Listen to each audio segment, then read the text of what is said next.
ناظرین، بے شک جہاں ظلم ہوتا ہے وہیں سے رب ذوالجلال اسی ظلم کا خاتمہ کرنے کا کوئی نہ کوئی سبب پیدا کر دیتا ہے۔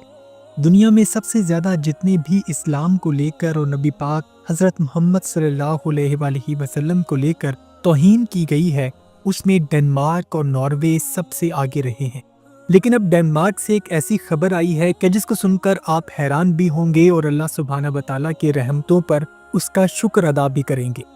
کہ ڈنمارک جیسے ملک میں 50 سے زائد نوجوان بالغ لڑکے اور لڑکیوں نے باقاعدہ طور پر اسلام کو اسٹڈی کرنے کے بعد اس سے متاثر ہو کر کسی کے دباؤ میں آئے بغیر ایک مسجد میں ایک مقامی امام مسجد کے ہاتھ پر اسلام قبول کر لیا ہے۔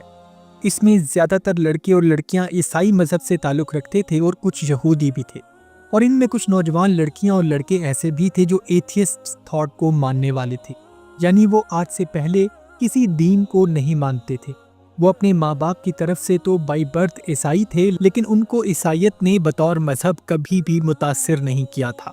ان 50 سے زائد لڑکے اور لڑکیوں نے باقاعدہ طور پر پہلے اسلام کو اسٹڈی کیا ہے۔ ان پر لوکل مسلم کمیونٹی نے بھی بہت محنت کی ہے، اور اسلام بے شک دین فطرت ہے۔ اگر انسان دین اسلام کو پڑھنا شروع کر دیتا ہے تو اس کے مشکل سے مشکل اور پیچیدہ سے پیچیدہ سوالات بھی آسان گرہوں کی طرح کھلتے چلے جاتے ہیں۔ ویڈیو میں آپ دیکھ سکتے ہیں کہ امام مسجد کے آگے 9 مسلم لڑکے اور لڑکیاں موجود ہیں، اور امام مسجد ان سے شہادہ لے رہے ہیں اور ان کو دین اسلام میں داخل کر رہے ہیں۔ اس سے بڑی کامیابی اللہ سبحانہ وتعالیٰ کی طرف سے ان کے لیے نہیں ہو سکتی۔ اللہ پاک ان کے لیے آنے والی زندگی ایمان سے بھرپور کر دے اور اچھا مسلمان بنائے، اور اسلام کا اسی ینگ جنریشن سے ڈنمارک اور ناروے جیسے ممالک میں جہاں اکثر اسلام کو لے کر توہین کی جاتی ہے، یہی ینگ جنریشن اسلام کی محافظ بنے گی اور رسول اللہ صلی اللہ علیہ وآلہ وسلم کی حرمت اور اللہ تعالیٰ کے دین کی حفاظت بھی کرے گی۔ آمین۔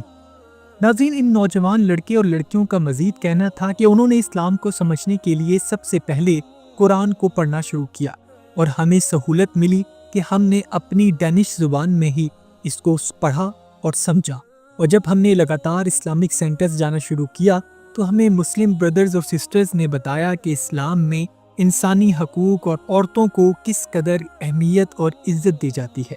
لیکن اسلام قبول کرنا ان کے لیے اتنا آسان نہیں تھا۔ تقریباً سب لڑکے اور لڑکیوں کے گھر والوں کی طرف سے ان کو بہت سخت قسم کا ریئیکشن فیس کرنا پڑا، لیکن وہ سب کے سب اپنے مقصد کے ساتھ جڑے رہے اور کمزور نہیں پڑے، اور اب یہ تمام لڑکے اور لڑکیاں بطور نو مسلم اسلام کے ڈیفرنٹ کورسز کا حصہ ہیں، جس میں ان کو عربی سے کنیکٹ کیا جا رہا ہے، اور اسلام کو مزید سیکھنے اور اپنی ذات کا حصہ بنانے میں اب یہ لڑکے اور لڑکیاں سرگرم ہیں۔